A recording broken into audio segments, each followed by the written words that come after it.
police have continued their search for two of the four gunmen allegedly involved in that deadly mass shooting at a hookah lounge in Crown Heights over the weekend, which left 3 dead and 11 others injured. City officials and community leaders gathered for a vigil last night to mourn the victims and demand answers.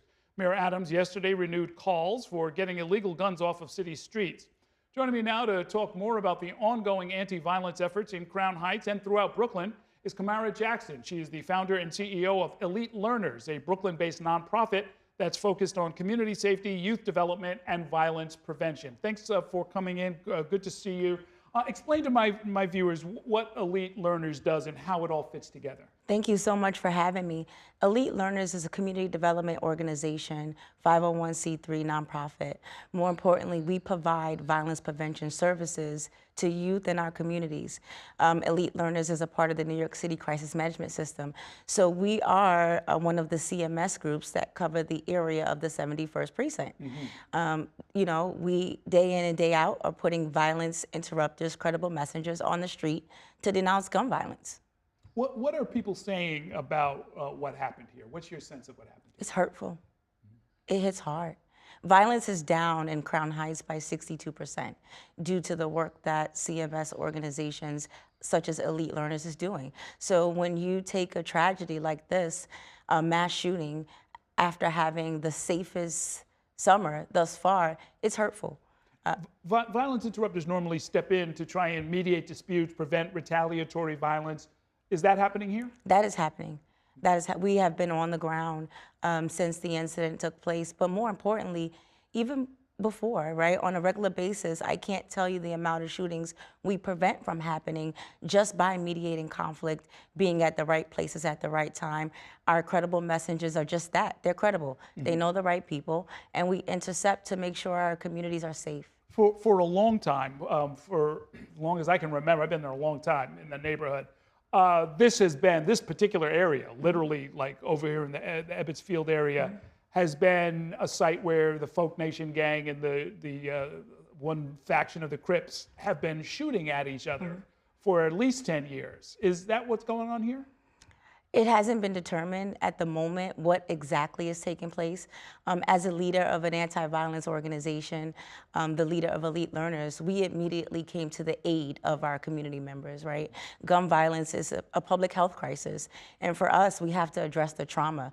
So the organization has been focusing on how to address the trauma that is caused as a result of the shooting, and figure out how we can get resources to support our community. There's the role that you play, there's the role that the NYPD Yes. plays. It is striking to me that this happened less than a block away from Transit District 32, Yes. which is essentially a police precinct. Across the street. And there'd been a shooting even back in November. How is this happening? Gun violence is just gun violence. We don't know where and when it will take place. The incidents are happening across our boroughs, and we're working hard, right? We have boots on the ground. No matter if there's a precinct, a transit police, there's an anti-violence organization, the work continues throughout the boroughs. So Talk a little bit about the preventative work. I know you do a lot of job training, youth development of other kinds. Yeah, so Elite Learners is in New York City schools. We have workforce development programs such as Ocean SSC training right out of our office. We work with other city agencies to make sure mental health efforts are on the ground. So we're doing the preventative work around the clock. It's just increasing and reaching out to our community members. Well, as we get closer to the West Indian Day Parade, and we're mindful of the fact that there was a fatal shooting, a mass shooting, frankly, just a year ago, that still no arrests, no suspects. It's just kind of out there.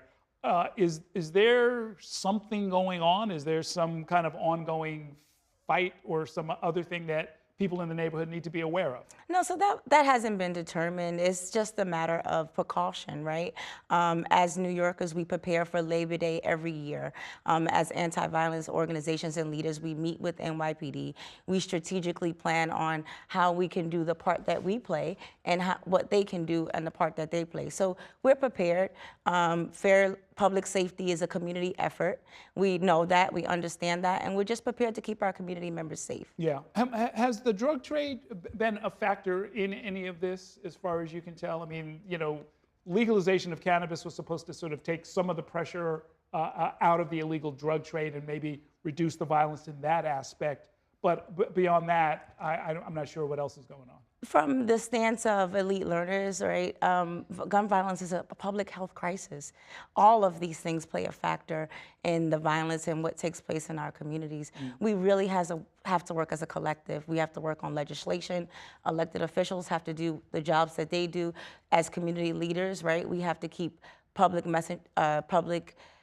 workers on the ground, credible messengers, make sure that they are doing the part that they play, and NYPD has their job. It's just a collective effort, and we're tightening up together as a community and making sure that those efforts are out. If you could talk to the people in the neighborhood who are watching this program, what would you say to them? What kind of support does your organization, or what else should people be doing to help make things better? So definitely, it's an effort, right? So if you have the resources and you're able to donate to the organization, please don't hesitate to do so.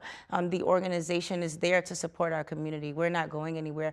We've responded as soon as we were notified of the incident. We're going to continue to provide resources. We've been giving out employment opportunities. So we're continuously doing the work. We have open food pantries that are happening every week. We're going to continue to host workforce development classes and programs and talk to our youth, right? So the programs are going to continue.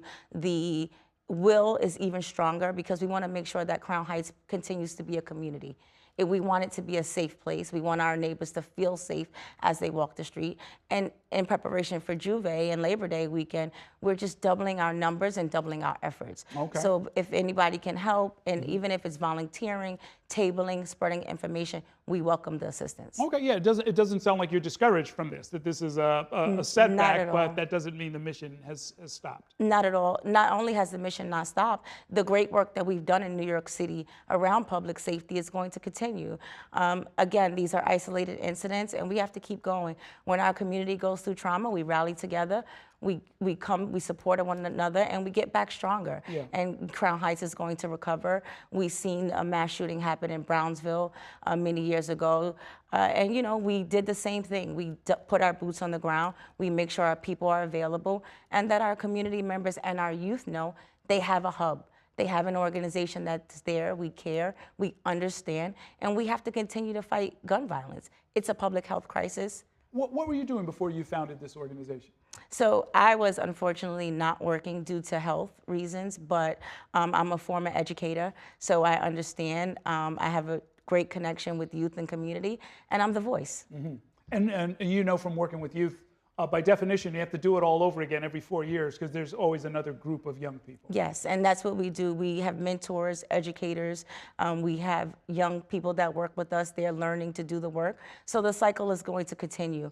And that's all we can ask for. The communities have made great strides, right? This has been one of our safest summers. We just have to get back to what we know, get the resources on the ground, and make sure our communities feel safe. Okay, stay on track. Very good to hear it. Thanks very so much for coming by. Thank you.